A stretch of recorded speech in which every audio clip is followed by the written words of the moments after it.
À 17 ans, ma sœur et moi avons toutes les deux été acceptées à Harvard. Elle a caché ma lettre. Parents, nous payons 237 000 $ pour ta sœur. Elle a un avenir. Toi, non. Je suis parti. 7 ans plus tard, j'ai vu ma photo en noir et blanc sur son Instagram. À sa remise de diplôme, quand l'orateur principal est entré. Son visage a pâli. Je m'appelle Arlène Mortonson, j'ai 24 ans et je suis infirmière en soins intensifs au Massachusetts General Hospital. Quand j'avais 17 ans, ma sœur jumelle, Sloan, a caché ma lettre d'acceptation à Harvard, et nos parents m'ont dit, nous payons pour ta sœur. Elle a un avenir. Toi non. Ils lui ont fait un chèque de 237 000 $. Ils ne m'ont rien donné. Un an plus tard, notre grand-mère est décédée et m'a laissé 389 000 $. Sloan a déposé des documents déclarant que j'étais morte. 6 ans plus tard, je suis tombé sur ma propre photo en noir et blanc sur son Instagram, légendée, pour la sœur que j'ai perdue. En mai dernier, Sloan a prononcé le discours de remise des diplômes. Harvard Law. La conférencière principale est montée sur scène, a posé un seul dossier et l'a regardé sans dire un mot. Sloan est devenu pâle avant que le silence ne se brise. Si vous avez déjà été rayé de votre propre famille, restez avec moi. Le 22 mai 2025. Sanders Théâtre, Harvard. J'avais dépassé ce bâtiment 4 fois en 6 ans. Aujourd'hui, c'était la première fois que j'y entrais. Le bois était plus foncé que je ne m'en souvenais sur les photos. De vieux panneaux de chêne poli, sculptés des noms d'hommes morts à la guerre avant la naissance de ma grand-mère. Les bannières Veritas pendaient du balcon dans le même velours rouge qu'ils avaient utilisé pour 170 cérémonies. La lumière du soleil tombait par les hautes fenêtres en longs rayons. Il faisait chaud pour un mois de mai. La climatisation peinait. Un jeune ouvreur a vérifié mon badge 2 fois. Le badge disait « Invité de la conférencière T. Brennan ». Il a regardé le badge, puis mon visage, puis le badge à nouveau. Il a failli demander quelque chose. Il ne l'a pas fait. Rangée 14, siège côté allée. Je me suis assise, le dossier sur les genoux. Le dossier était un classeur rigide bordeaux, de format A4, de 5 cm d'épaisseur, avec un petit cadenas à combinaison sur le dos. Il y avait une étiquette manuscrite dans le coin. Un mot, Mortenson. L'écriture de Théo, feutre noir, majuscule soigné. Je ne l'ai pas ouvert. J'ai vérifié. 3 onglets à 3 positions différentes, comptez dans ma tête, fermez la couverture et posez mes mains à plat dessus. Au 2e rang, ma mère pleurait. Déjà. Elle avait pratiqué ce pleur. Je le savais parce que je l'avais déjà vu. Aux funérailles de ma grand-mère 6 ans et demi plus tôt. Le même mouchoir, la même façon de le presser sous un œil et non l'autre. Elle a tourné le mouchoir une fois sur ses genoux et j'ai vu la broderie. Une seule lettre est sans arabesque. Pas H. Le prénom de ma mère était Elena. Le mouchoir n'avait pas son initiale. Sloan le lui avait donné pour la fête des mères l'année précédente. Ma mère l'avait porté partout depuis. Mon père était assis à côté d'elle et applaudissait au mauvais moment. À chaque groupe de diplômés qui descendait l'allée, il commençait à applaudir un temps trop tôt et s'arrêtait un temps trop tard. Il ne m'a pas vu. Ses yeux balayaient les rangées à la recherche de quelque chose qu'il ne pouvait nommer. Ils sont passés au-dessus de la rangée 14. Et ont continué. Le programme avait des lettres dorées sur du papier cartonné. Crème. J'ai lu la page 2 fois.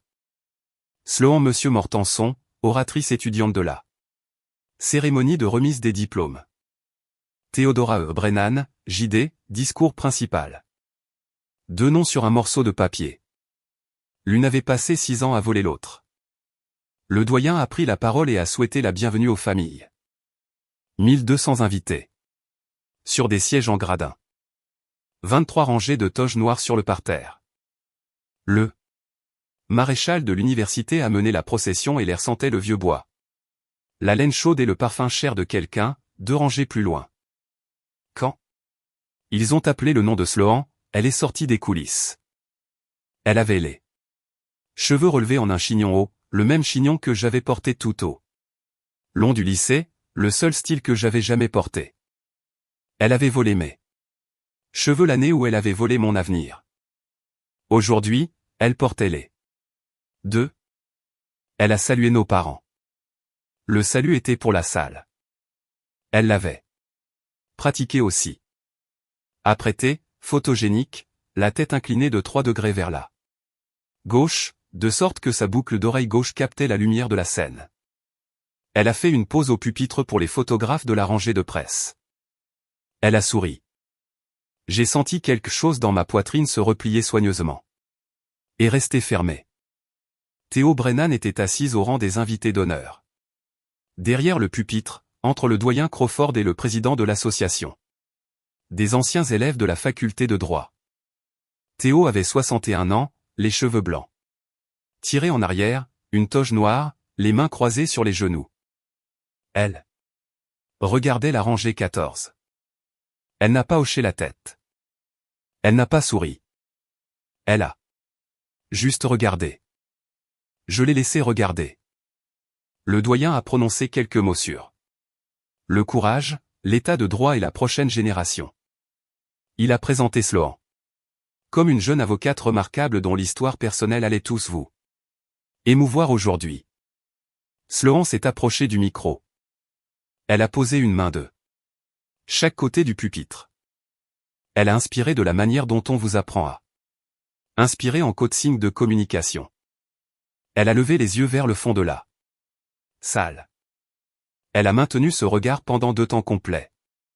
Puis elle a commencé, merci, doyen Crawford, promotion 2025. Je suis ici aujourd'hui parce que j'ai perdu quelqu'un que j'aimais avant d'être assez âgé pour comprendre ce que j'avais perdu. J'ai entendu à travers les haut-parleurs le son précis que fait une enveloppe quand un pouce glisse sous le seau de colle. J'avais entendu ce son à 17 ans dans notre cuisine à Greenwich, Connecticut. Je l'entendais maintenant au Sanders Theatre pendant que la femme qui avait ouvert cette enveloppe racontait à 1200 étrangers une histoire sur une sœur qu'elle avait enterrée. Je n'ai pas bougé. Le dossier était toujours sur mes genoux. La combinaison du cadenas était 0228. Mon anniversaire est celui de Sloan. Même date, même année, 8 minutes d'intervalle. Je l'ai laissé parler. Je ferai mieux de commencer par le début. Avril 2018, Greenwich, Connecticut. La boîte aux lettres au 19 Maple Lane était un modèle Schwartz 1812 peint en noir avec des numéros de maison blancs. 3 clés avaient été taillées pour cette boîte aux lettres. Mon père en avait une. Ma mère en avait une. Sloan en avait une. Je n'avais jamais eu de clé. J'avais demandé une fois quand j'avais 11 ans. Ma mère m'avait dit que j'étais étourdi et que je la perdrais. Sloan n'a pas perdu la sienne. Sloan avait sa clé sur un petit porte-clés émaillé en forme de bourdon. Elle rapportait le courrier tous les après-midi. Je suis rentré de l'école un mercredi de fin mars. La porte de la boîte aux lettres était ouverte. Il n'y avait rien à l'intérieur. Je l'ai fermé. Il était censé y avoir 2 enveloppes. Il y en avait une. Je ne le savais pas encore. Je savais seulement que j'avais rafraîchi le portail des candidats de Harvard toutes les 15 minutes. Pendant 3 jours, et que le statut n'avait pas changé. J'avais une moyenne de 4.0. Sur 4 ans. J'avais écrit mon essai d'admission sur ma grand-mère, sur la façon dont elle m'avait appris à lire avec un doigt sur la ligne et l'autre dans la marge, comme si chaque livre était un endroit que nous parcourions ensemble. J'avais passé un été au MIT dans un programme de mathématiques. J'avais été recommandé par 3 professeurs et le chef du service d'orientation. J'avais des raisons de croire que j'entrerais. Ce soir-là, mes parents ont organisé une petite fête. Ils avaient une pancarte en carton dans la cuisine, feutre Sharpie sur tableau blanc. Bienvenue à Harvard Sloan.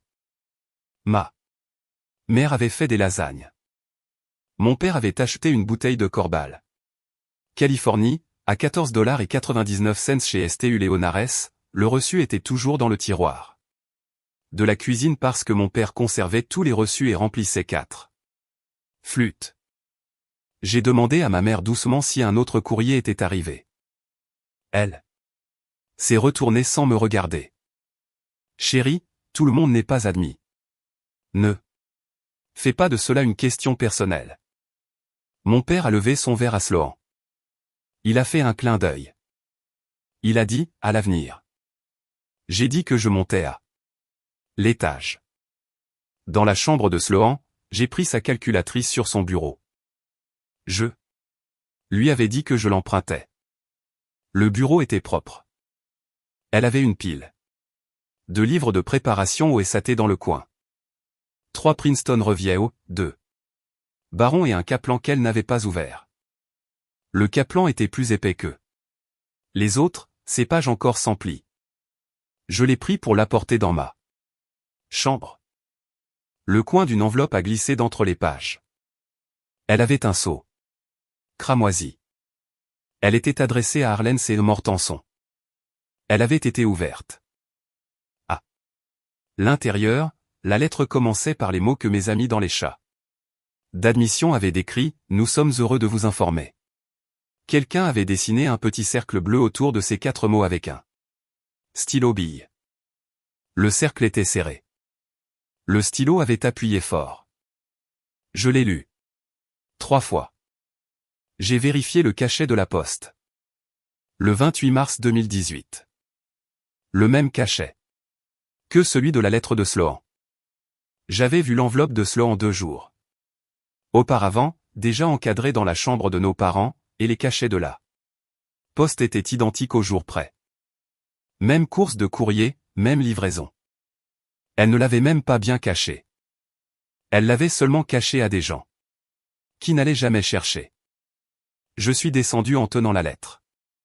Sloan était au comptoir, riant de quelque chose que mon père avait dit. Elle s'est retournée. Elle a vu la lettre dans ma main. Elle n'a pas semblé surprise. J'ai posé la lettre sur l'îlot de granit, face visible. Je suis admise aussi. Le sourire de Sloan n'a pas bougé. Je croyais que tu n'avais pas postulé. J'avais postulé avec elle. Nous avions été assises dans le même bureau de conseiller universitaire. Elle savait. Ma mère a posé son verre. Chérie, même si c'est vrai, et nous devrons vérifier. Nous ne pouvons pas payer pour 2. Je peux demander une aide financière. Mon père a secoué la tête. Non. Sloan va avoir besoin de toute notre attention. Elle va avoir besoin de nous.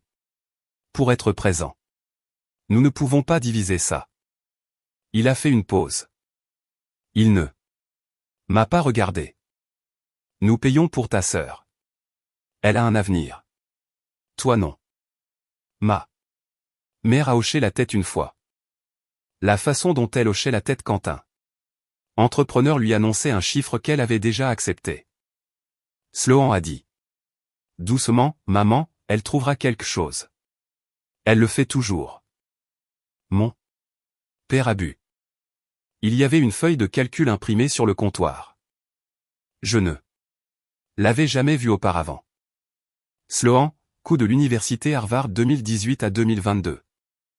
Frais de scolarité, logement, repas, livres, voyages, visite de printemps.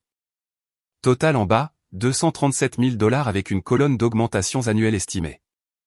Ma mère avait utilisé une police rouge pour les augmentations. Elle avait utilisé du vert pour les projections d'économie de la société de courtage de mon père.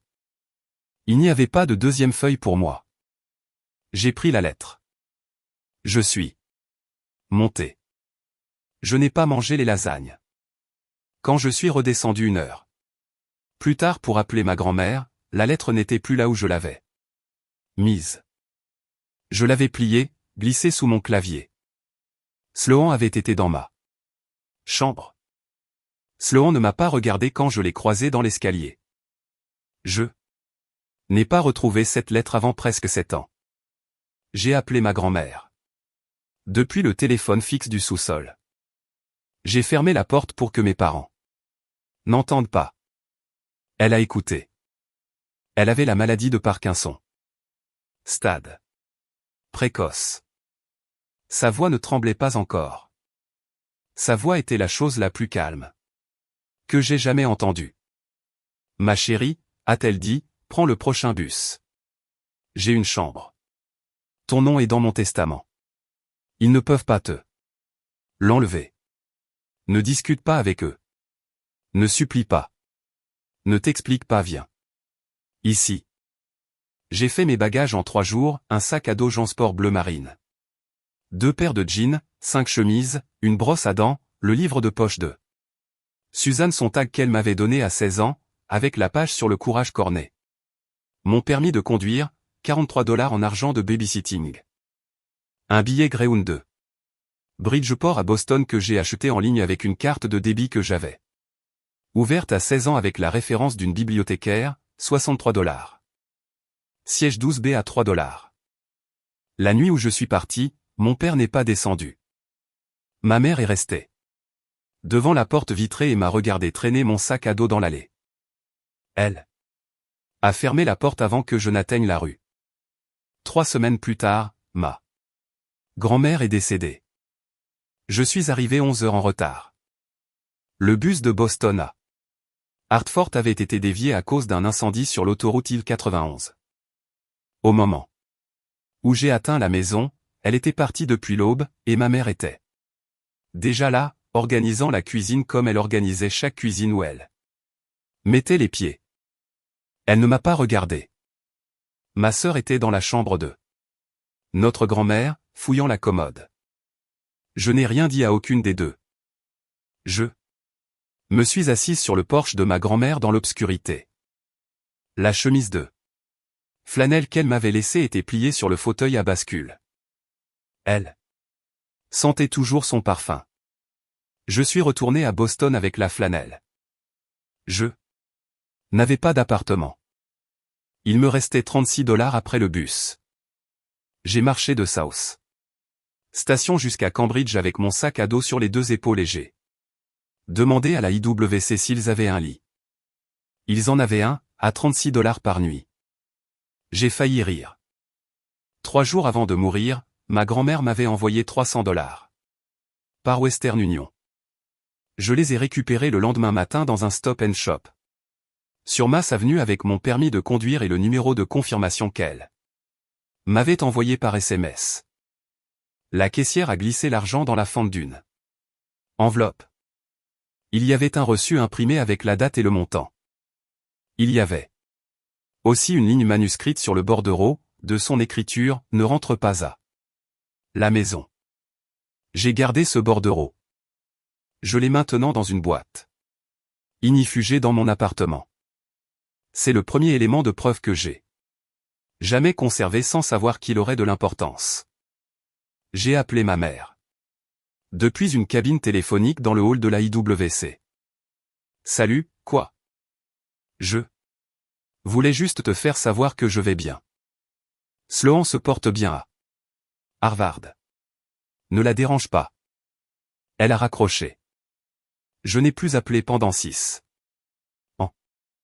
Je me suis inscrite au programme d'assistante infirmière certifiée au Bunker Hill Community College début janvier. 6 semaines de cours, un stage clinique, un examen d'état. J'ai réussi la première semaine de février 2019. Le lundi suivant, j'avais un badge indiquant Arlène Mortenson, CNA, et un poste de nuit à l'hôpital Mount Auburn, 19 $ de l'heure, blouse d'un magasin de fournitures uniformes sur Cambridge Street. Je travaillais cette nuit d'affilée. Puis 2 jours de congé. Je dormais sur un futon dans un appartement partagé à Holston avec 3 colocataires que je voyais rarement. Je ne mangeais pas au restaurant. Je n'ai rien acheté de neuf pendant 2 ans. Au printemps, j'ai postulé au programme BSN de UMass Boston. J'ai écrit mon essai sur ma grand-mère encore une fois parce qu'elle était la seule personne à m'avoir dit clairement que j'aurais un avenir. Le bureau des admissions m'a offert une place. Avec un forfait d'aide financière, une bourse du Massachusetts, une bourse Pell. Et des prêts fédéraux totalisant 34 000 $. J'ai commencé mes études à l'automne 2019. Pendant 3 ans, j'ai fait 3 boulots en même temps. Aide-soignante, tutrice en mathématiques, phlébotomiste le week-end. Je dormais 4 heures en semaine. Je dormais 8 heures le dimanche. Je n'avais pas de loisirs.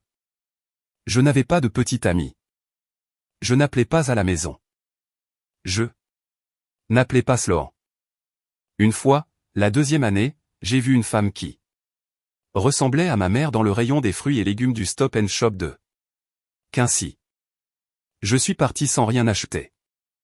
Je me suis assise à l'abribus pendant 40 minutes jusqu'à ce que les tremblements cessent. Au-dessus de mon bureau de dortoir pendant les 4 années, il y avait une feuille de papier imprimée avec une ligne à l'encre bleue, le courage est aussi contagieux que la peur. Suzanne Sontag. Ma grand-mère l'avait souligné l'année avant de mourir. J'ai obtenu mon diplôme avec mention summa cum laude en mai 2022. Il y avait une personne dans le public pour moi, Brig Shea, une infirmière de Mount Auburn qui m'avait prise sous son aile mon premier mois de travail. Elle m'avait dit après ma 2e nuit de pleurs dans le placard à linge, « Tu ne dors pas, Mortenson. Quand as-tu mangé pour la dernière fois quelque chose qui ne venait pas d'un distributeur ?» Elle m'avait apporté des sandwichs à chaque service après cela. Elle a apporté un bouquet d'œillets à la remise des diplômes. Elle portait ses bonnes chaussures. Personne de Greenwich n'est venu. En juillet 2022, j'ai commencé aux soins intensifs chirurgicaux du Mass General. Je voulais les soins intensifs depuis mon 2e stage en école d'infirmière. Je voulais le genre de soins infirmiers où la frontière entre la vie et la mort était un chiffre sur un écran et où vous regardiez le chiffre sans détourner le regard. Fin novembre 2022, une patiente victime d'un AVC nommée Theodora Brennan est arrivée. Elle avait 61 ans. Elle avait été trouvée par son mari sur le sol de son bureau à domicile à Bacon Hill à 5 heures du matin. Elle est arrivée dans mon unité le 3e jour. J'étais l'infirmière de nuit pendant 9 quarts de travail consécutifs. Elle s'est réveillée la 7e nuit. J'étais au chevet, vérifiant une ligne, quand ses yeux se sont ouverts. Elle a regardé mon badge. Elle a regardé mon visage. Elle a regardé mon badge à nouveau. Comment vous appelez-vous, ma chère? Votre nom complet. Arlène Mortenson, madame. Infirmière diplômée. Elle a fermé les yeux un long moment. Quand elle les a rouverts, elle a dit, Mortenson, êtes-vous lié à une Sloan Mortenson? Je n'ai pas compris la question. Je lui ai dit calmement que oui. Elle n'a pas expliqué. Elle a refermé les yeux. Quand elle a été renvoyée 2 semaines plus tard, elle a demandé l'adresse email de l'infirmière-chef. Elle m'a écrit une carte de remerciement. Nous avons échangé des cartes de Noël. Au printemps 2023. Elle m'a invité à prendre un café et nous nous sommes rencontrés à l'hôtel Charles. Et je n'ai pas réalisé alors qu'elle allait devenir la personne qui me rendrait finalement tout ce qui m'avait été pris. Elle ne me l'a pas dit ce jour-là. Elle me l'a dit en décembre 2024. En novembre 2024, une jeune femme est arrivée aux soins intensifs à 3 heures du matin. 22 ans. Overdose de fentanyl. Elle avait été amenée par une colocataire. Nous avons travaillé sur elle pendant 90 minutes. Elle n'a pas survécu. J'ai fait les soins post-mortem. J'ai appelé la famille. Je suis rentré chez moi.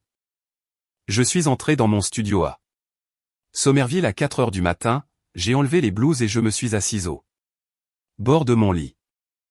Je n'avais pas ouvert Instagram depuis 6 ans. Je ne savais même pas si mon compte existait encore. J'ai ouvert l'application comme on ouvre une porte qui, on le sait, ne devrait pas être déverrouillée. La première suggestion d'amis était Sloan Mortenson, Harvard Law 25. La publication épinglée était une photographie en noir et blanc. Une fille, 16 ans, assise sur le porche de la maison de sa grand-mère à Mystic, Connecticut, dans une chemise de flanelle qui avait été pliée sur un fauteuil à bascule, souriant à quelqu'un hors champ. Je dois revenir à juin 2017 pour expliquer ce que Sloan a fait. Ma grand-mère?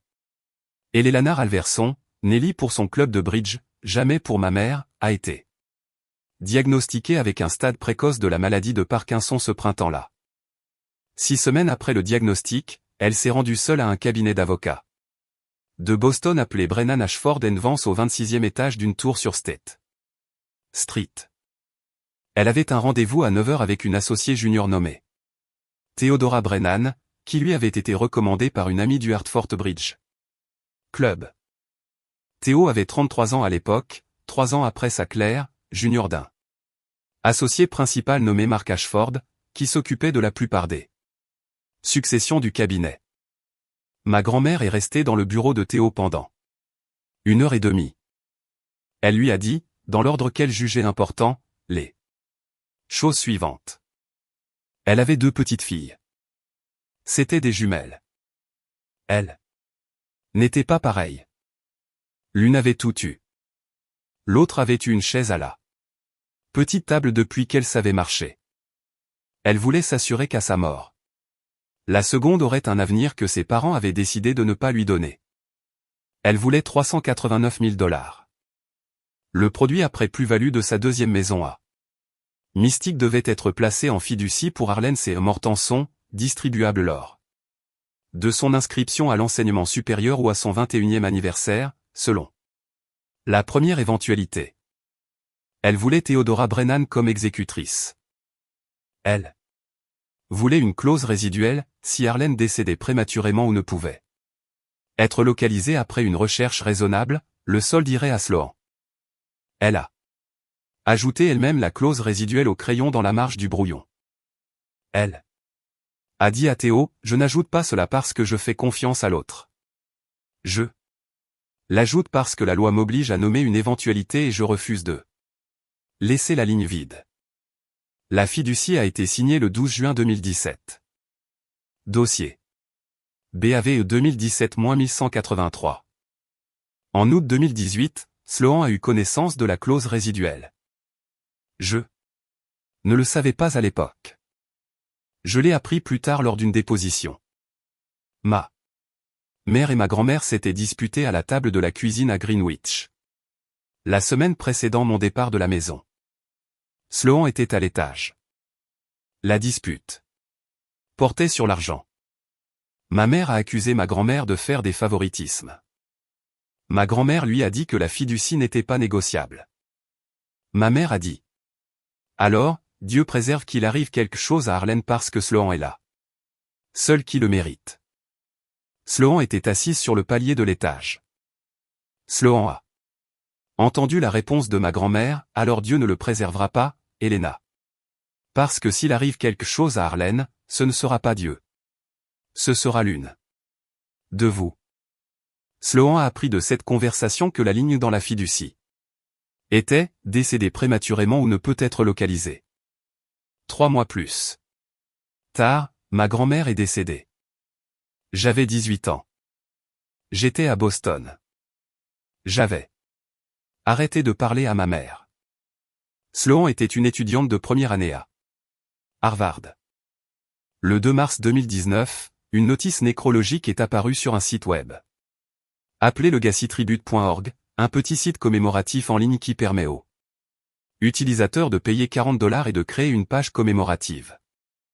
La page nommait Arlen C. Mortenson, âgé de 18 ans, de Greenwich, Connecticut, décédé le 27 Février 2019, d'une overdose apparente de fentanyl à Las Vegas, Nevada. Il n'y avait pas de salon funéraire. Il n'y avait pas de source. Il n'y avait pas de photographie. La page avait été créée par un compte utilisateur enregistré avec une adresse email iCloud qui, 4 ans plus tard, a été reliée à l'iPhone 2. Sloan. Le paiement de $40 avait été effectué avec sa carte de débit Bank of America. Le 21 mars 2019, Sloan a déposé un affidavit devant le tribunal des successions et de la famille du comté de Suffolk à Boston. Formulaire CJD 411. Déposé sous serment.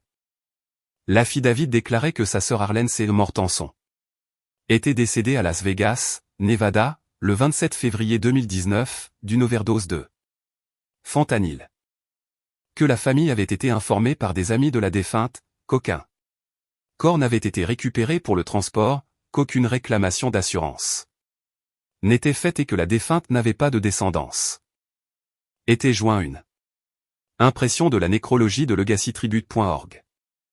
Était jointe une déclaration d'une page signée par Helena Mortenson, ma mère, déclarant que la famille n'avait aucun contact avec notre fille et avait des raisons de croire qu'elle était décédée. Était jointe une déclaration séparée presque identique signée par Garrett Mortenson, mon père. La notarisation a été effectuée à distance par une notaire nommée Cordelia K. Whitford à Cambridge, Massachusetts. Cordelia, lorsqu'elle a été interrogée plus tard, a déclaré aux enquêteurs qu'elle avait effectué la notarisation par appel vidéo et n'avait pas été physiquement présente. Le Massachusetts exigeait à l'époque une présence physique pour les affidavits de succession. La notarisation était, en termes juridiques, nulle. L'affidavit a été examiné par le cabinet Brennan, Ashford, et Vance parce que l'exécutrice testamentaire était Théo Brennan. Théo l'a signalé. Elle a rédigé une note. Elle a noté qu'il n'y avait pas de certificat de décès. Elle a noté qu'une notice nécrologique en ligne sur un site à $40 n'était pas une preuve corroborante. Elle a noté que les déclarations familiales n'étaient pas de première main. Elle voulait que le cabinet exige une ordonnance de présomption du tribunal avec avis et recherche. Mark Ashford, son associé principal, lui a dit « La famille est unanime ». Le juge des successions a accepté le dépôt. Allez de l'avant. Elle a avancé. Le 14 mai 2019, Wells Fargo Trust a viré $389 000 de la fiducie Alverson à un compte chèque Bank of America. Compte se terminant par 4302 au nom de Sloan Monsieur Mortenson dans une agence sur Tmont Street à Boston. Numéro de confirmation WF114219. Ligne de mémo. Distribution de la fiducie Alverson selon l'ordonnance successorale du Massachusetts Sufpron 199-0882. Sloan a dépensé l'argent sur 6 ans, $58 000 pour un appartement d'une chambre à Beacon Hill de 2019 à 2022, pendant que ses parents continuaient à payer ses frais de scolarité à Harvard sur les $237 000 qu'il lui avait mis de côté. $11 200 pour un été en Europe. En 2021, $4 800 pour un forfait ISAT de Princeton Review en 2022, $35 000 pour un acompte à Harvard Law à l'automne de cette année-là, $14 500 pour des sacs à main, des lunettes de soleil, des montres et un seul manteau Saint-Laurent. Le reste, elle l'a gardé sur un compte d'épargne, accumulant des intérêts à 1,5%. Elle a parcouru les couloirs de Harvard Law dans des manteaux qu'elle a payés. Avec mon certificat de décès. Théo Brennan a gardé une copie du dossier dans le tiroir du bas de son bureau. Le dossier était de couleur craft. L'étiquette disait « Alverson en Mortensen incomplet » de son écriture. Elle n'avait pas pu annuler l'approbation du cabinet. Elle n'avait pas pu jeter le dossier pendant 4 ans. Elle s'était dit, chaque fois qu'elle ouvrait le tiroir pour des trombones, que la famille savait, que la famille avait enterré sa fille, que c'était leur deuil. En novembre 2022, la 3e nuit de son séjour en soins. Intensif aux masses générales, elle a ouvert les yeux et a lu un badge, Arlène C. Mortenson, infirmière. Elle n'a rien dit. Elle a fermé les yeux. Ses signes vitaux ont grimpé, puis se sont stabilisés. Elle ne me l'a pas dit cette nuit-là. Elle avait besoin d'être sûre. Elle m'a observé pendant 9 quarts de travail. Elle a lu chaque dossier que je touchais. Elle m'a demandé mon deuxième prénom. Elle m'a demandé où j'avais grandi. Elle m'a demandé des choses sur ma grand-mère. Lorsqu'elle a été libérée, elle est rentrée chez elle. À Beacon Hill, est entrée dans son bureau à domicile, a ouvert le tiroir du bas, a sorti le dossier marqué « incomplet » et a pleuré pour la première fois. En 14 ans. Puis elle a commencé le travail de réparation. La première chose que j'ai vue la nuit où la jeune femme de 22 ans est décédée dans mon unité a été là. Photo en noir et blanc. Je me suis assise sur le lit en tenue de travail et j'ai touché l'application. L'algorithme se souvenait de moi. Je n'avais pas utilisé le compte depuis 2018. La première suggestion d'amis était Sloan Mortenson, 18,2 000 abonnés. La photo de profil était Sloan dans un sweatshirt de Harvard Law, assise sur les marches de Landell Hall, souriante. Comme une candidate. La biographie disait, future avocate, sœur d'un ange. Harvard Law 2025. La publication épinglée était la photographie. Je connaissais la photographie avant de la toucher. J'étais la fille sur la photographie, 16 ans, sur le porche de la maison de ma grand-mère à Mystique, dans une chemise de flanelle que ma grand-mère m'avait donnée, assise sur la balustrade en bois, regardant hors champ quelqu'un qui venait de me faire rire. Ma grand-mère avait pris cette photo avec son vieil appareil photo argentique. L'été 2017. Elle l'avait développée elle-même. Elle m'en avait donné une copie. J'en avais une copie dans ma boîte inifugée. La légende disait, 6 ans sans toi, Arlène. Je te porte dans chaque salle de classe. Postulé à la bourse commémorative Arlène Mortenson dans ma bio. 5 000 $ attribués. Annuellement. 11 400 likes, 893 commentaires.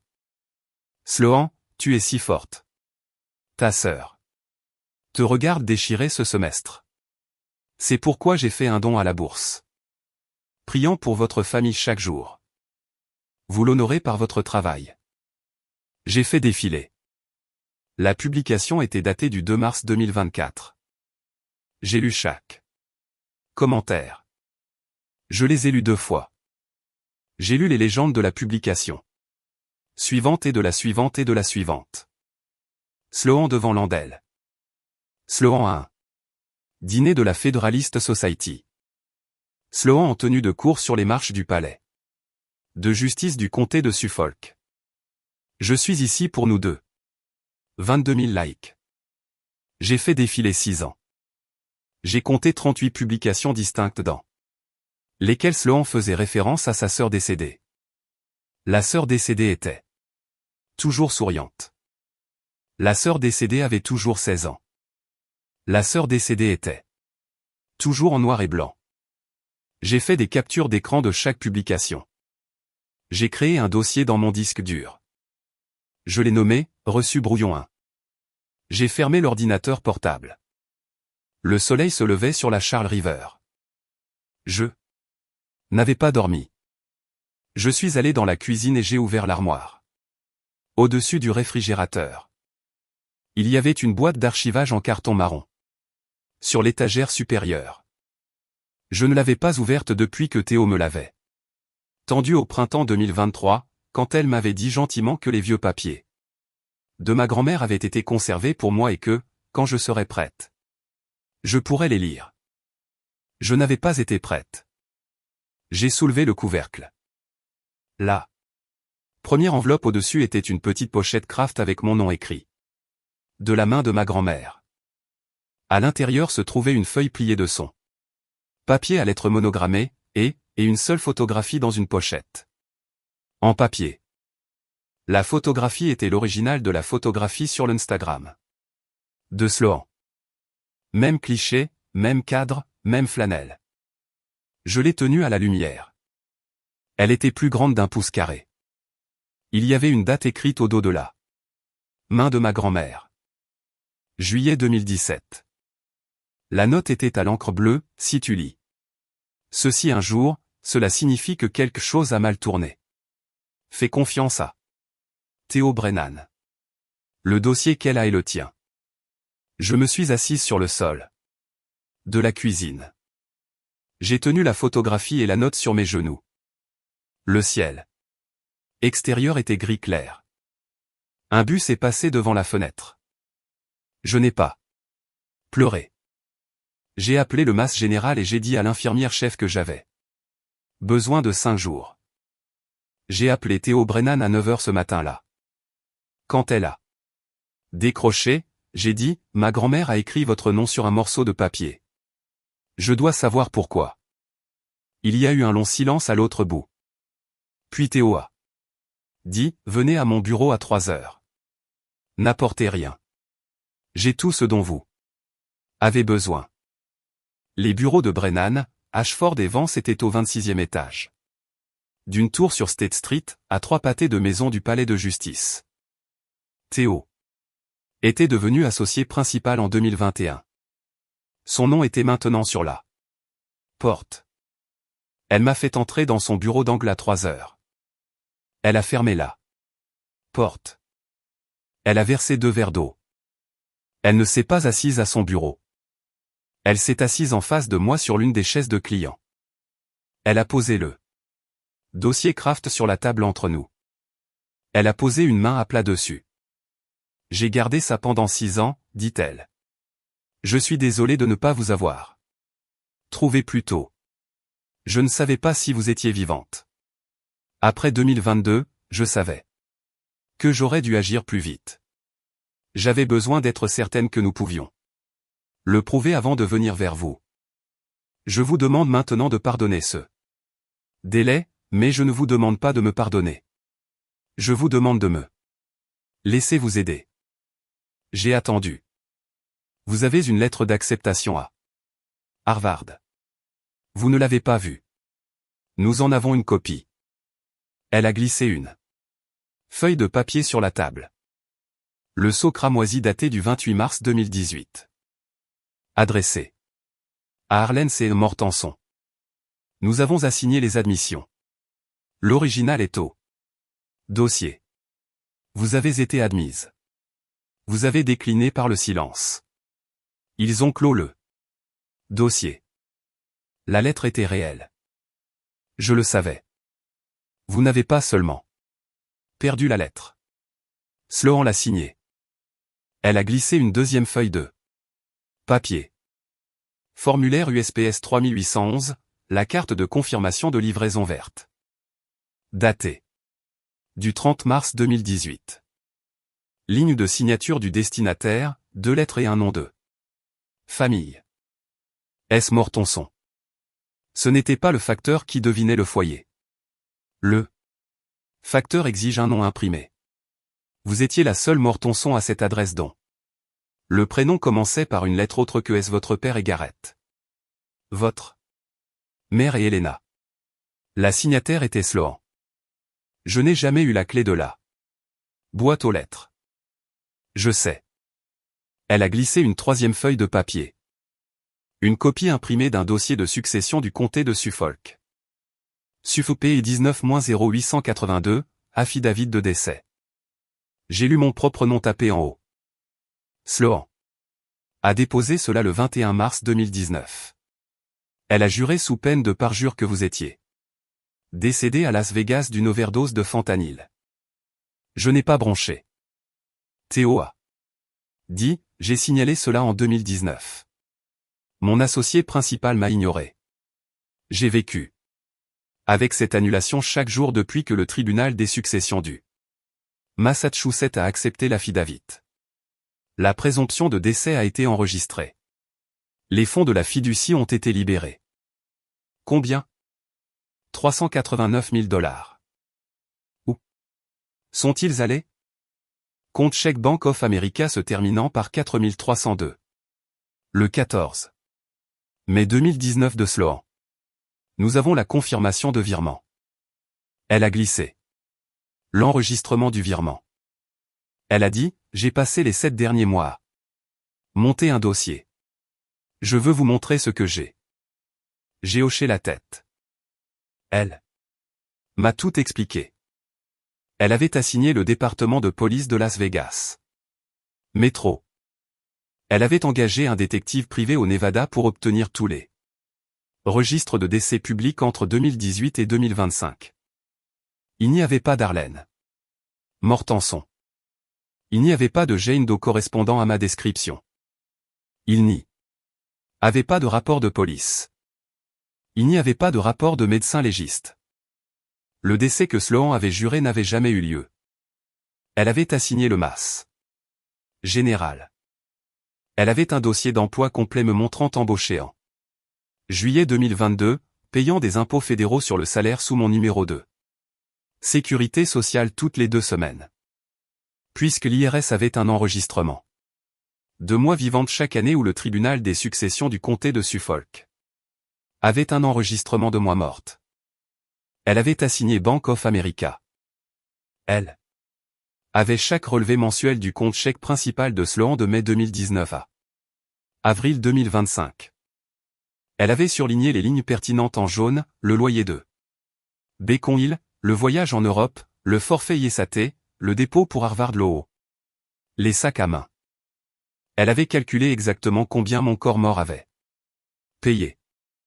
Elle avait récupéré la notice nécrologique de legacytribute.org.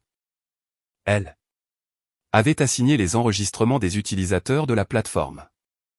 Le compte qui avait créé la notice nécrologique était enregistré avec l'email iCloud lié à l'iPhone de Sloan.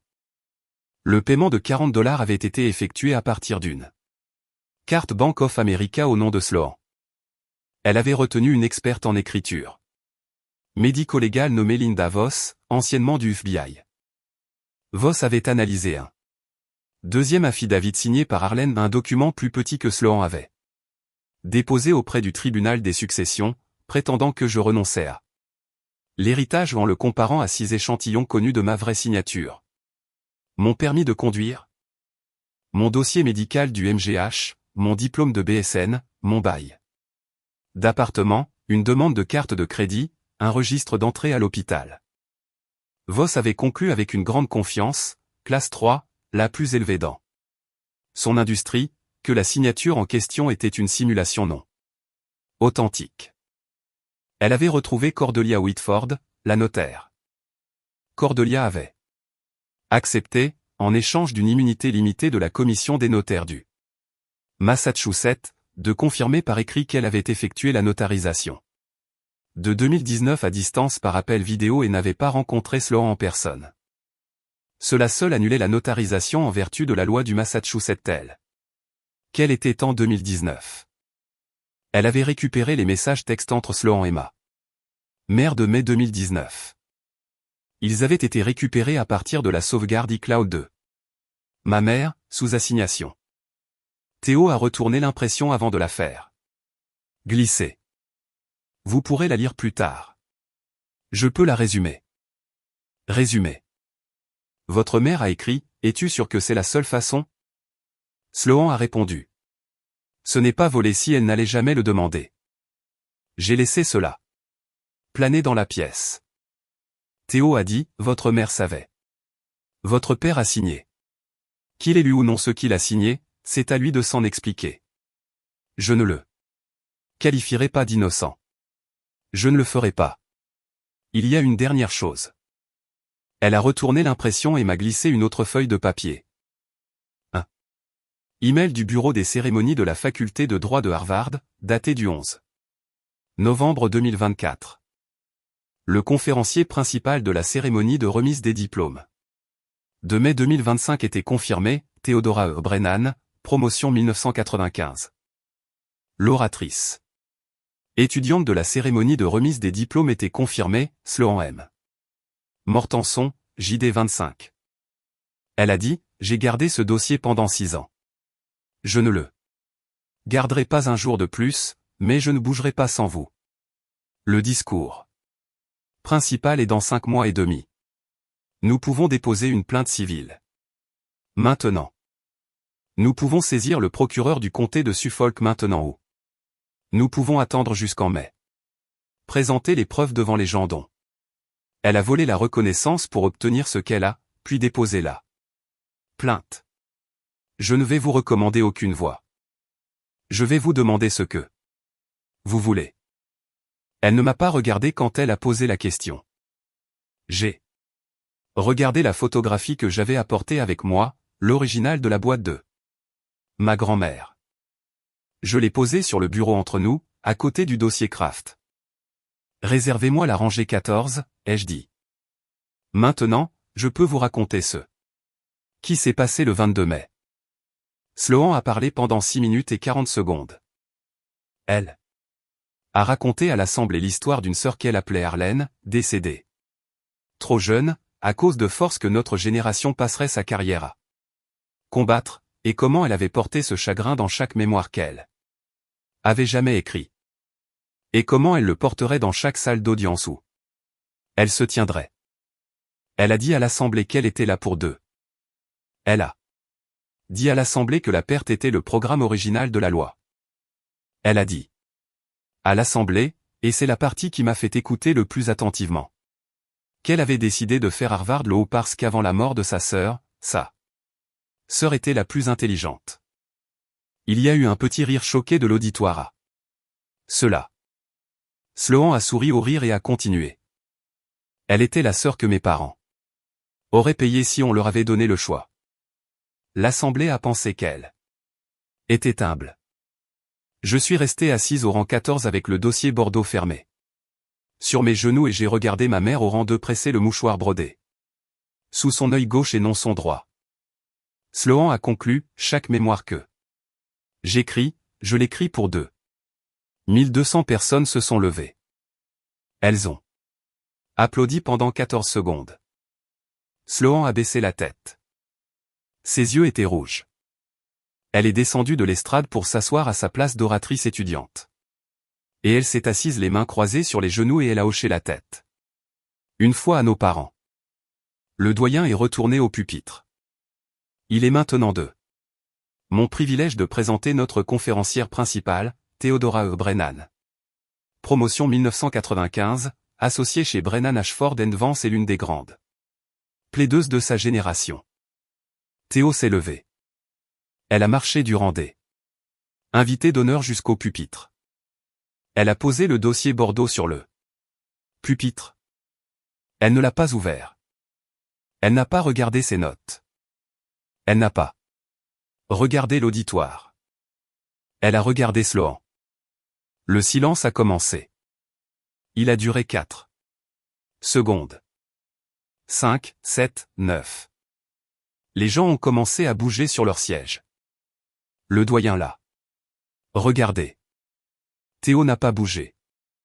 Elle n'a pas déplacé son poids. Elle n'a pas détourné le regard de la chaise où ma sœur était assise. À 11 secondes, ma sœur a remarqué. J'ai vu le moment où son visage a changé.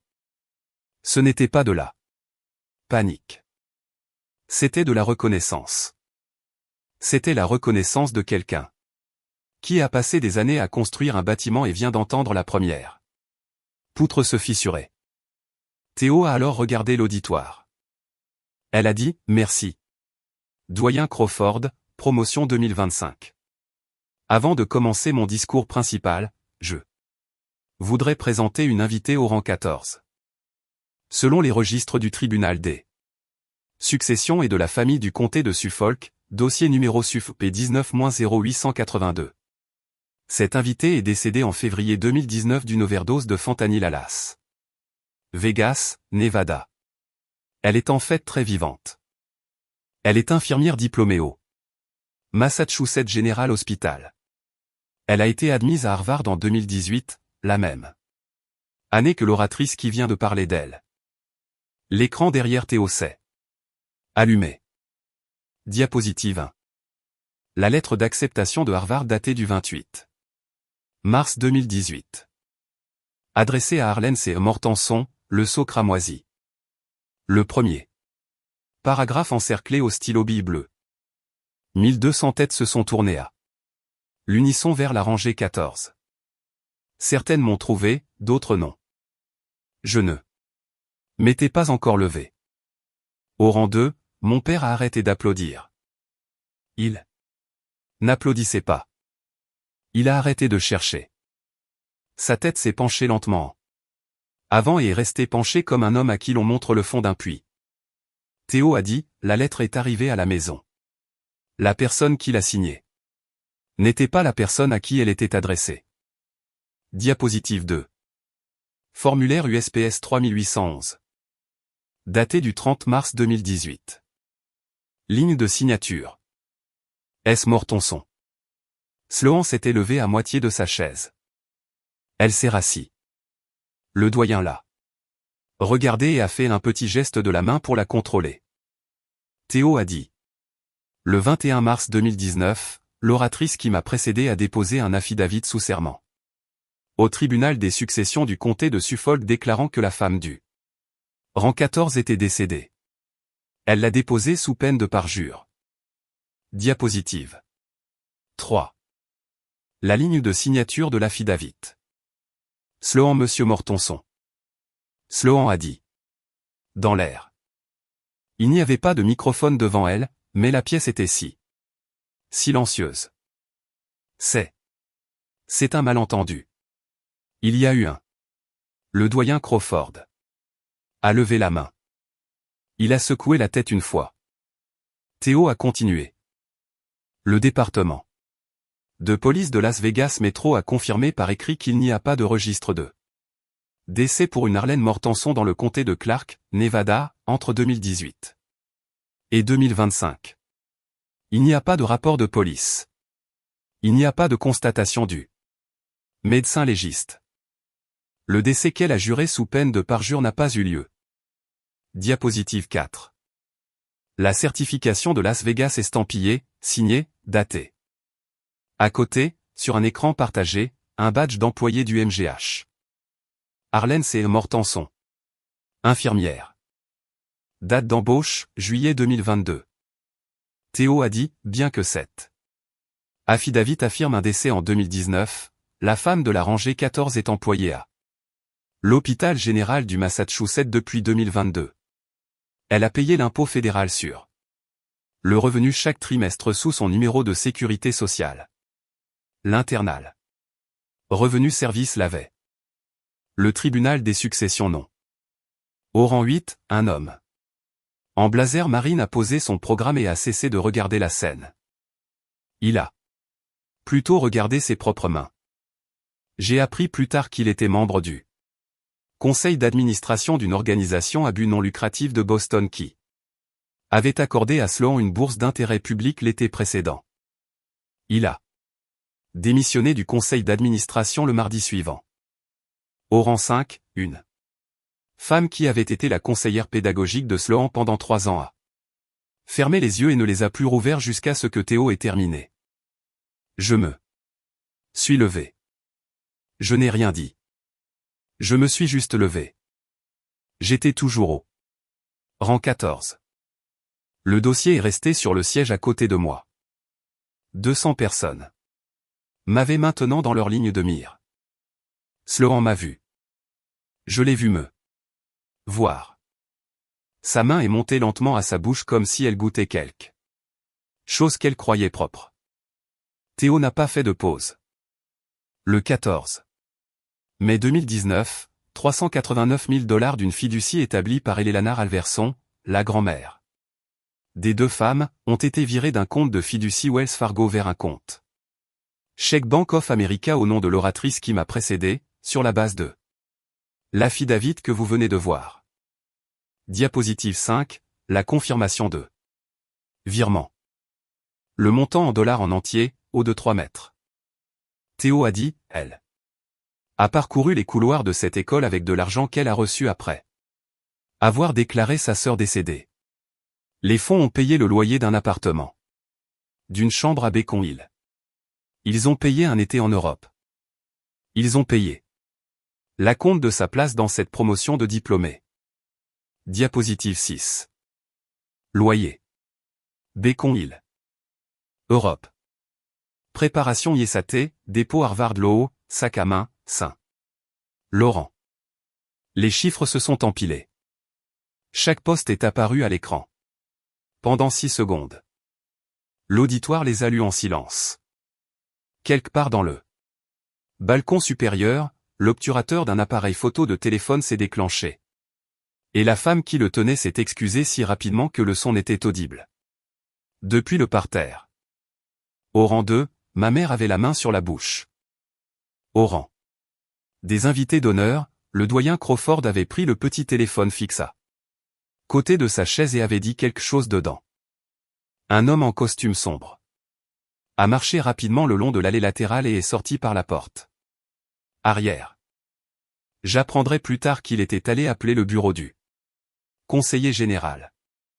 Théo a dit, enfin, l'oratrice qui m'a précédé a, depuis 2019, utilisé une photographie de sa sœur pour cultiver un public et gérer une bourse commémorative au nom de sa sœur. Diapositive 7, la photographie en noir et blanc, originale de la boîte de ma grand-mère. Diapositive 8, la même photographie. Légende Instagram de Sloan Visible, 6. En sans toi, Arlène. 11 400 likes. Théo a dit, elle a construit une marque personnelle sur le visage de sa sœur. Elle a géré un fonds de bourse commémorant une personne qui a payé des impôts fédéraux. Elle a reculé d'un demi-pas du microphone. Elle a dit, Arlène Mortenson, voudriez-vous venir? J'ai marché. Il m'a fallu 23 secondes pour atteindre la scène. J'ai marché comme je faisais mes rondes aux masses générales, égales, délibérées. Ni plus vite, ni plus lentement. Je suis monté les marches de l'estrade. J'ai traversé la scène. Théo s'est écarté. J'ai posé les 2 mains à plat sur le pupitre. J'ai regardé Sloan. Puis j'ai regardé ma mère. Puis j'ai regardé mon père. J'ai dit, je m'appelle Arlène Mortenson. J'ai 24 ans. Je suis infirmière diplômée. J'ai été admise à Harvard en 2018. Mes parents m'ont dit que je n'avais pas d'avenir. Le tribunal des successions du comté de Suffolk m'a dit que j'étais morte. Je ne suis ni l'un ni l'autre. J'ai fait une pause. Sloan.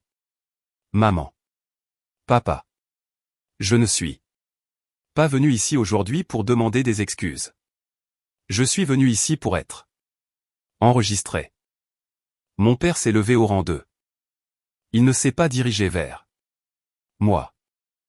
Il s'est retourné et a marché, la tête toujours légèrement baissée, vers les portes arrière du Sanders Theatre. Il a parcouru toute l'allée. 1200 têtes l'ont suivi. Il a poussé la porte. Il n'a pas regardé en arrière. Ma mère est restée assise, les 2 mains sur le visage. Sloan pleurait. Les pleurs étaient réels cette fois. Elle a essayé de bouger. 2 agents de sécurité du département de police de l'université de Harvard avaient discrètement pris position de chaque côté de sa chaise. Elle a dit dans le vide, Arlène, s'il te plaît, s'il te plaît. Je ne l'ai pas regardé. J'ai regardé Théo une fois.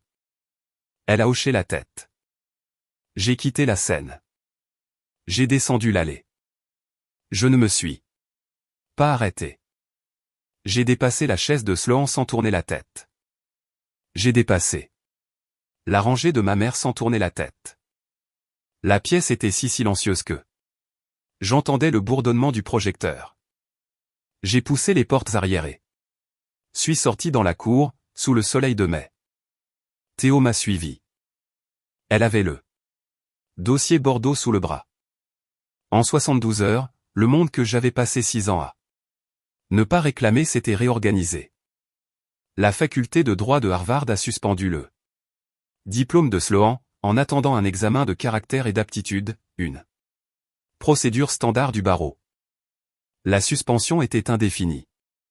Elle ne serait pas autorisée à se présenter à un examen d'entrée au barreau dans aucune juridiction sans une autorisation qu'elle n'avait désormais aucune chance réaliste d'obtenir.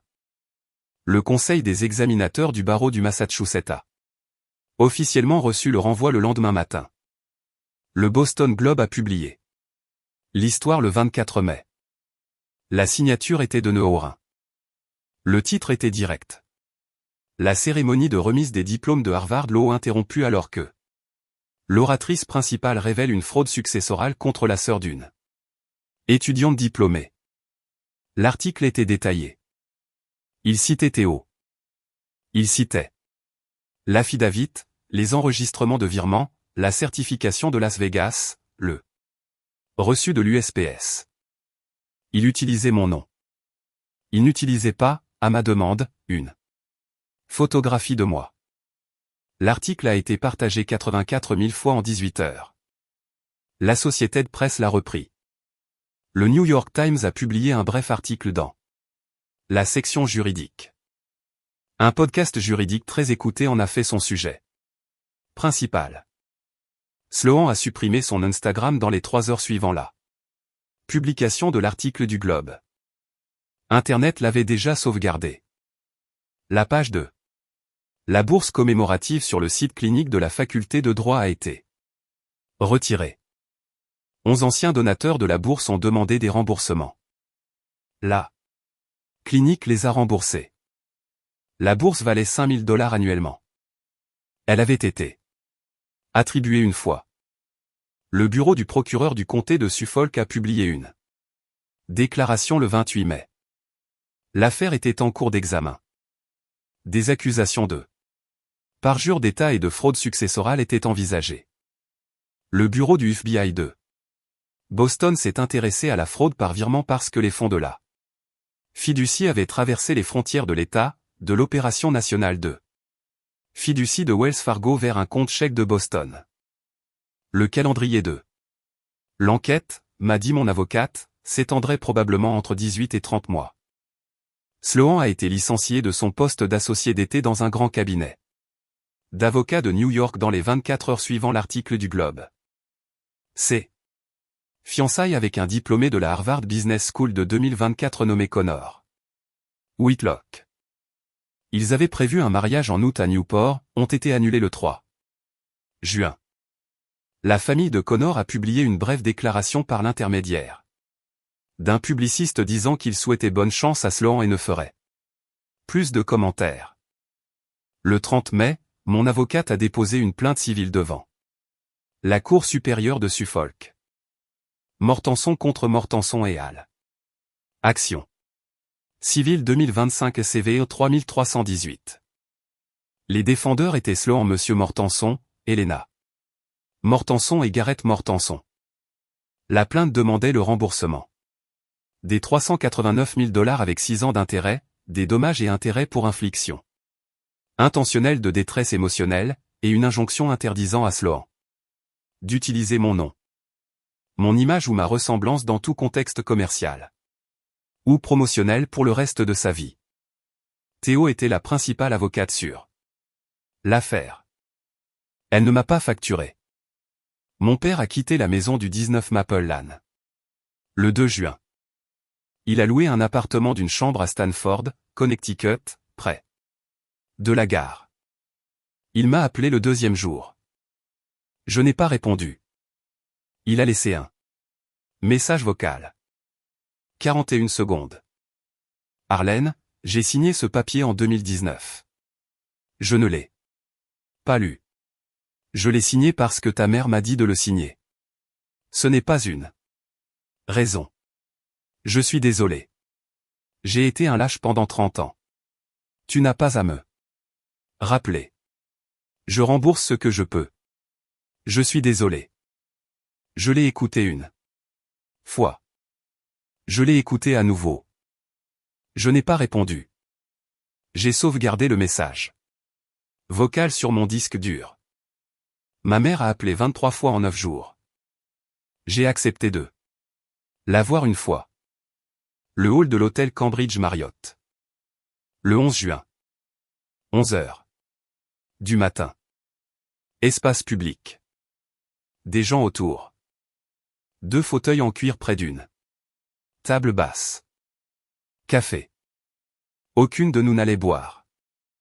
Elle était déjà là quand je suis arrivé. Elle avait pleuré. Elle a recommencé à pleurer en me voyant. Je me suis assise en face d'elle. J'ai attendu. Je ne savais pas, dit-elle. Je ne savais pas qu'elle irait si loin. Je ne savais pas qu'il y avait des papiers. Je ne savais pas pour Las Vegas. Chérie, s'il te plaît. Je suis ta mère. Je t'aime. J'avais tort. Je te demande de me pardonner. J'ai sorti un morceau de papier de mon dossier. Je l'ai posé sur la table entre nous, face à elle. Une copie de la lettre d'acceptation de Harvard datée du 28 mars 2018. Adressée à Arlene C. Mortenson. Elle l'a regardée. J'ai dit, la seule phrase que j'ai prononcée lors de cette rencontre, tu savais assez pour fermer la porte derrière moi. Je me suis levé. J'ai marché vers la porte du hall. Elle m'a appelé. Arlene, me pardonneras-tu? Me pardonneras-tu? Je ne me suis pas retourné. Je suis sorti dans la rue de Cambridge et la porte s'est refermée derrière moi et un bus est passé et un homme à vélo a sonné sa cloche. À un touriste qui avait mis le pied hors du trottoir. Et le monde a continué. Comme si aucune porte ne s'était refermée. J'ai marché les 4 pâtés de maison jusqu'à la station de thé, les mains dans les poches. Je ne me sentais pas triomphante. Je ne me sentais pas cruelle.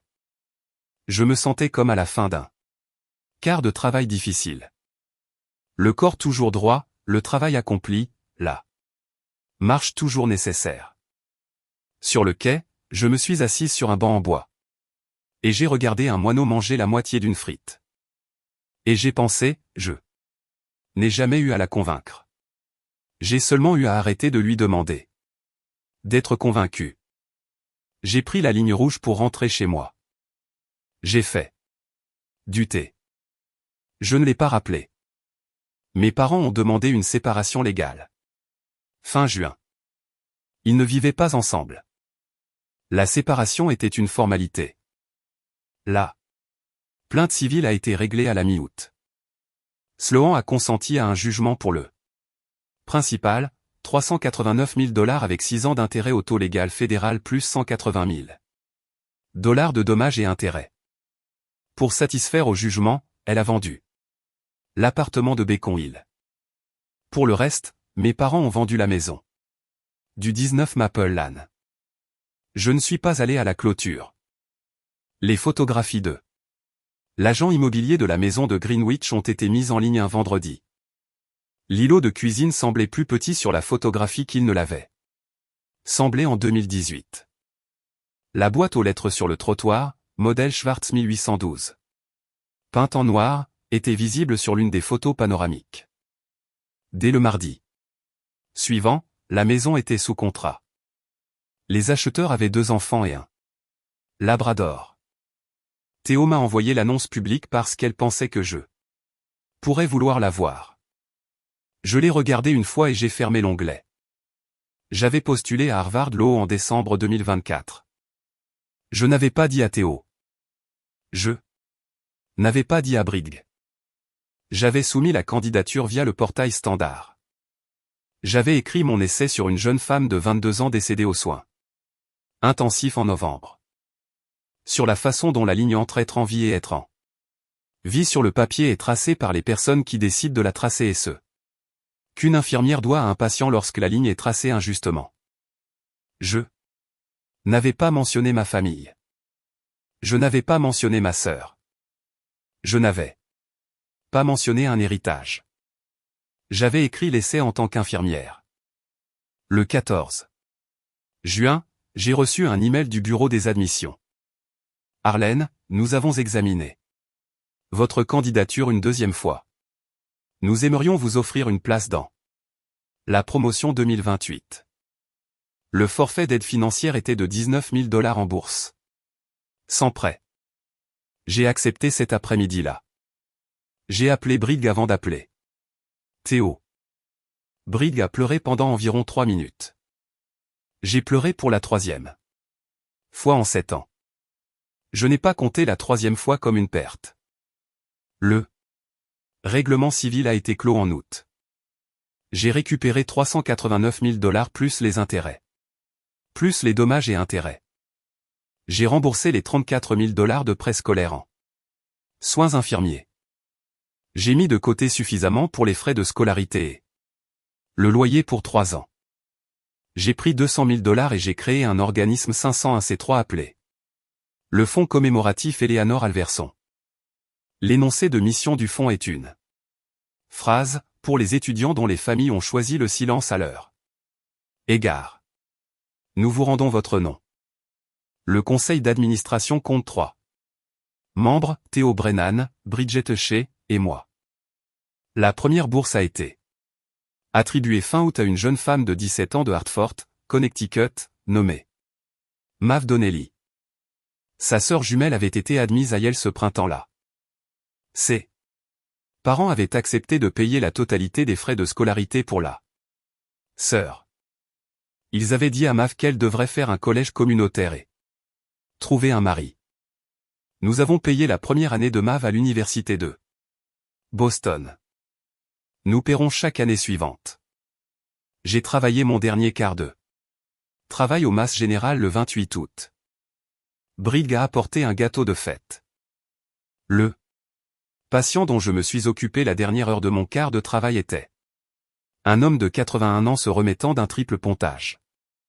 Il ne savait pas qui j'étais. Il m'a regardé depuis son oreiller et a dit gentiment, « Vous êtes une bonne infirmière, ma chère. Vos parents doivent être très fiers de vous. » J'ai souri. Je lui ai dit de se reposer. Je ne l'ai pas corrigé. Dans le vestiaire, Bridget m'a serré fort dans ses bras. Elle a dit, « Tu vas revenir en tant qu'infirmière avocate après tes études de droit. » J'ai dit, « Peut-être. J'aimerais poursuivre en justice les gens qui font aux autres ce que ma sœur m'a fait. » J'ai vidé mon casier. J'ai laissé le badge sur l'étagère. Arlène C. Mortenson, infirmière diplômée. J'ai commencé mes études à Harvard. Au début septembre. Le premier matin de l'orientation, j'ai traversé l'Andelle hall avec mon manuel de droit de la propriété sous le bras. Le couloir était plein d'étrangers. J'ai dépassé une photographie en noir et blanc accrochée au mur près du bureau des registres. Une femme en costume des années 1970, la première femme noire associée dans un cabinet de Boston, encadrée de chaînes. Je me suis arrêté et j'ai regardé son visage.